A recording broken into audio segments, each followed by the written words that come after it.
Hello friends, स्वागत है आपका मेरे यूट्यूब चैनल पर। फ्रेंड्स, आज हम संविधान के कुछ महत्वपूर्ण क्वेश्चन करेंगे जो कि आने वाले एग्ज़ाम में बहुत ही ज़्यादा महत्वपूर्ण है। तो आइए दोस्तों शुरू करते हैं। पहला क्वेश्चन है, निम्नलिखित में संविधान का कौन सा भाग संशोधित नहीं किया जा सकता। दोस्तों वो है ऑप्शन नंबर डी, न्यायिक समीक्षा को संशोधित नहीं किया जा सकता। अगला क्वेश्चन देखते हैं दोस्तों, भारतीय संविधान में संशोधन का प्रस्ताव किस देश के संविधान से लिया गया है। तो दोस्तों वो लिया गया है दक्षिण अफ्रीका के संविधान से। Option number B right answer होगा।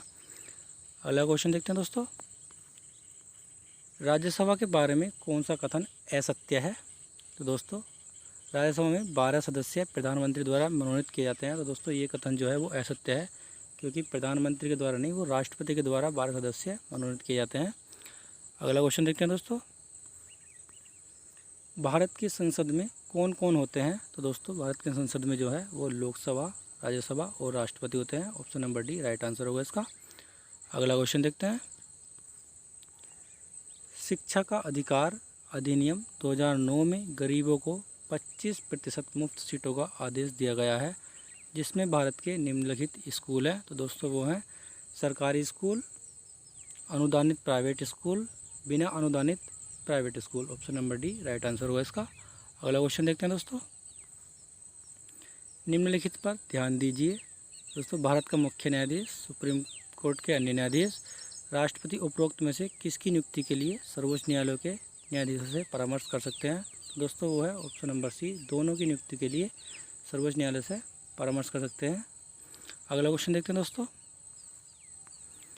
भारत का संविधान लोगों को विभिन्न राज्यों में व्यापार, वाणिज्य और आवागमन का अधिकार प्रदान करता है। हालांकि इस प्रावधान के बावजूद भारत में एक राज्य भारत के अन्य राज्यों से माल के आयात पर कर लगाने के लिए कानून बना सकता है, बशर्ते अन्य राज्यों में भी ऐसा ही कर लगा हो। ऐसा राज्य ऐसा कानून बना सकता है या नहीं, इसका निर्धारण कौन कर सकता है। तो दोस्तों इसका निर्धारण जो है वो राष्ट्रपति कर सकता है। Option number C right answer होगा। अगला क्वेश्चन देखते हैं दोस्तों,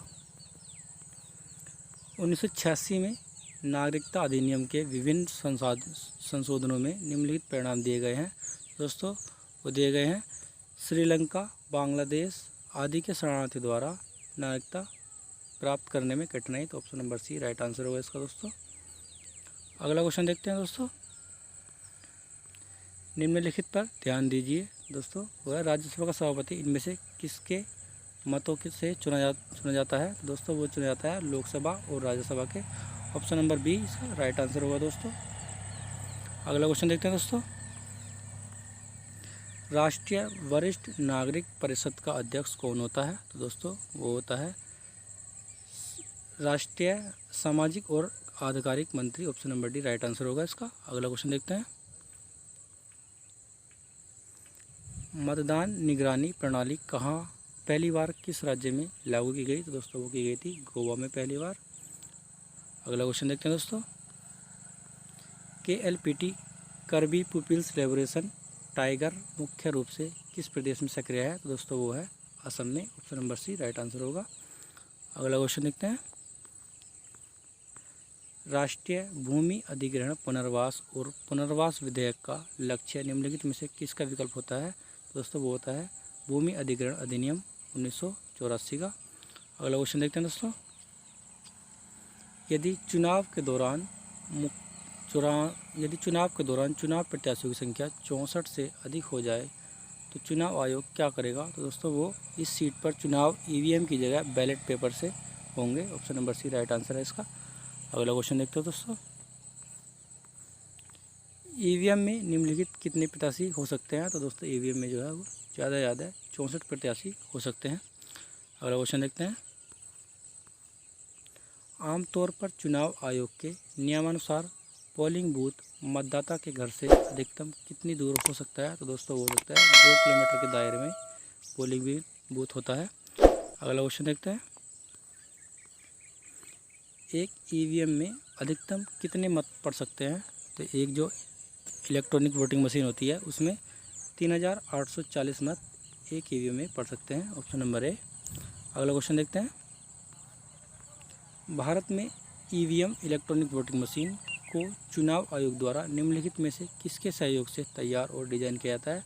तो दोस्तों वो किया जाता है DRDO और केंद्रीय इलेक्ट्रॉनिक्स लिमिटेड के द्वारा। Option number B right answer होगा। अगला क्वेश्चन देखते हैं। EVM electronic voting machine Bharat में पहली बार कब प्रयोग हुआ, प्रयोगात्मक आधार पर की गई है? तो दोस्तों वो हुआ था 1998 से 1999 में। अगला क्वेश्चन देखते हैं दोस्तों। अब तक किसी भी चुनाव में भारत के किसी भी निर्वाचन क्षेत्र में उम्मीदवारों की अधिकतम संख्या क्या है? दोस्तों वो है 1033। दोस्तों ये थे आज के हमारे कुछ महत्वपूर्ण क्वेश्चन।